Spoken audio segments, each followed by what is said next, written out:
Hello, Intuitive Channel, Sherry Lynn here. I hope you're well. This is a complimentary reading for Sue, and she supported my channel, and it's my gift to thank her.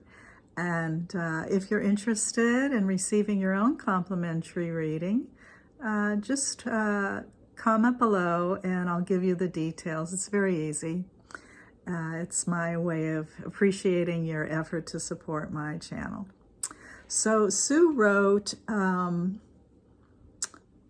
I'll just read it to you. She says, I realized I had an issue with my mom that had been buried. How do I release the anger? So let me go deeper within and channel the guidance for you, Sue. All my love. I hope this is helpful.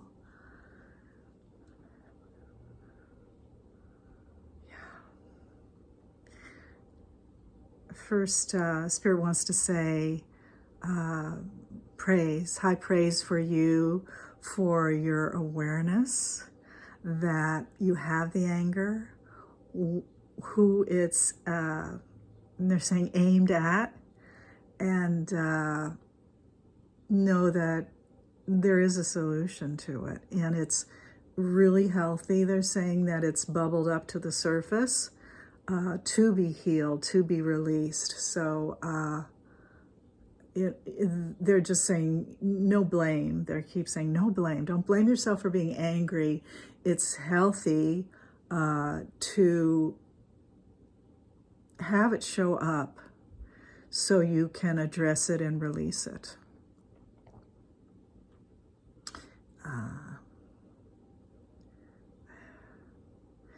Your intention is to be free. And that's what's being acknowledged here. Freedom from it. And it feels first and foremost that it's a mirror for you, a reflection to start consider pondering. They're saying, trying to be very gentle with you, on where you're angry, where you may be angry at yourself. So anger at mom, feminine energy, left side of the body, in case you have any ailments on the left side specifically, that would include feminine energy, mother figures. So giving yourself, they're saying cut some slack for how you're doing, and also for taking it out on your mom. It's a kindness, loving kindness criteria for judging your mom for how she's dealing with health issues. And I just feel like it's a mirror reflecting on how you may be, without even realizing it, because you're such a loving woman. I know you to be loving, but judging yourself for how you're going through your health issues. Now, your mom's a different person, and you're not the same as your mom. And she's finding her own way through her health issues the best she can.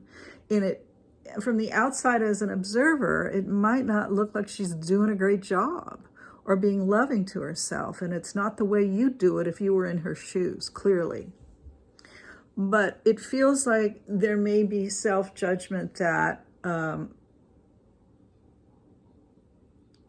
you're doing the best you can with everything that's been thrown at you. You're doing a spectacular job. And so not appreciating how hard you're working at doing the best you can is a mirror on how you're seeing your mom. So everything you're seeing about her is what you want to take a look at and see if it's true for how you treat yourself. And then forgiveness comes up. It's like, what can I do to forgive her? I hear the word weakness. Like, she's not perfect.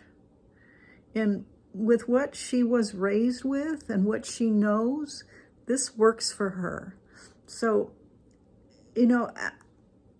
ask yourself, what is the payoff for your mom in not really taking care of herself, and how she may benefit from that?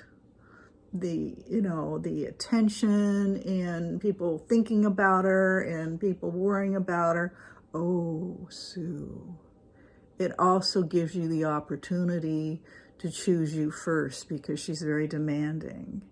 And yeah, this may be a deeper, lifelong issue of, it's really, really clear. Forsaking yourself in order to take care of others.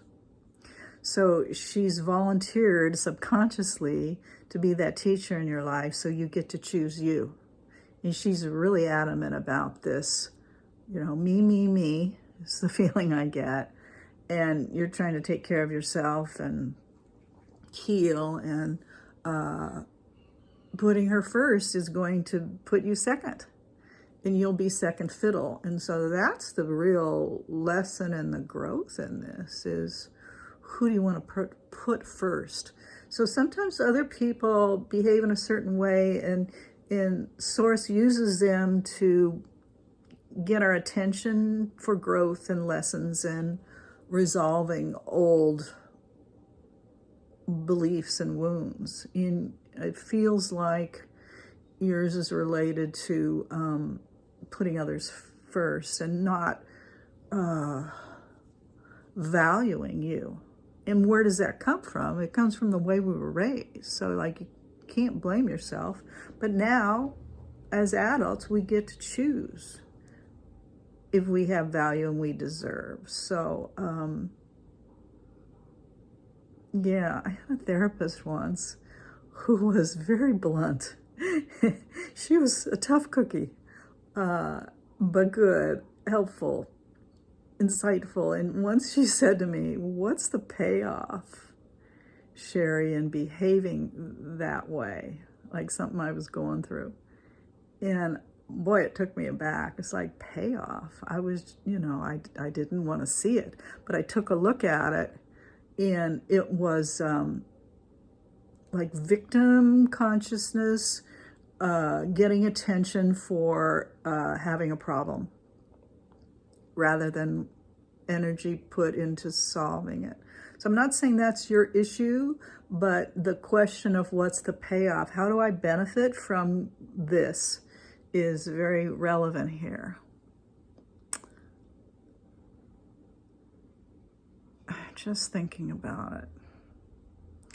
Then you sent me another comment, and it was about feeling angry that she's not grateful. That's my interpretation of what you were saying. It's, you're really working hard and being grateful for your good health, and there's a resentment that she's not grateful. Like,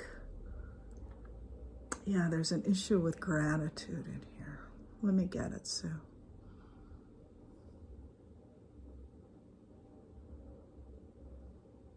Resenting others for having what you want and having to work really hard at it.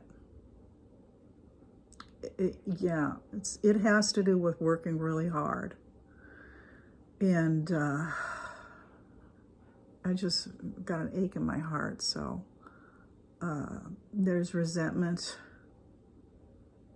and unforgiveness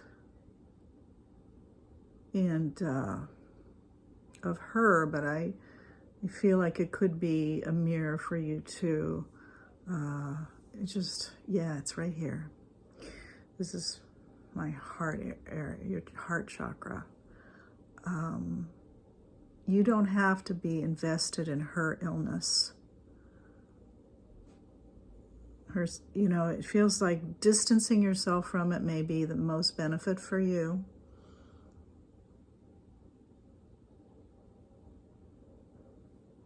And then they are saying solutions. Let's go to solutions, they're saying. Be kind and loving to yourself. You're doing the best you can. Immediate solution is to cut the cords between you and your mother's condition. Not between you and her, but between the condition she's going through. And cutting the cords is blessing her for being a teacher in your life, and with love, cutting the cords. So you just want to imagine the condition she's going through and your resentment of it and anger of it, and how she's not handling it in the way that you would, and how her not handling it ends up being a burden for you because she's calling you and asking you to give up you, basically, to take care of her. So wrap up all of that in a gift in a box, they're saying, because it's a blessing. And imagine a red sash, a cord, between your heart and the center of this box. And bless it with love, because it's been a blessing and a teacher, because it's going to set you free, and that's your gift. And I get a little choked up about this. Take a scissors and cut the sash, cut the cord between you and this box, this condition. Bless it with love and let it go.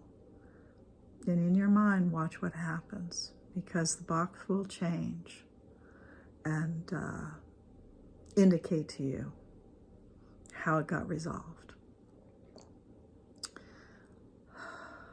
It's a ceremony. Light a candle, set the intention to be free, and then do this cutting cord ceremony. So, yeah, it feels complete. Be kind and loving to yourself. I hope this is beneficial for you, Sue, and let me know in the comments how it was received. And thank you for the opportunity. I'm sure this is going to help a lot of other people who are watching it. You're very open and willing to heal and grow, and that's a beautiful thing. And thank you for sharing this with us here. That was heavy. If anyone is watching and is interested in having me do this type of complimentary reading for you, just put a comment below, and I'll send you the details of how to receive it. Thank you very much. All my love. Love you, Sue. Be kind to yourself.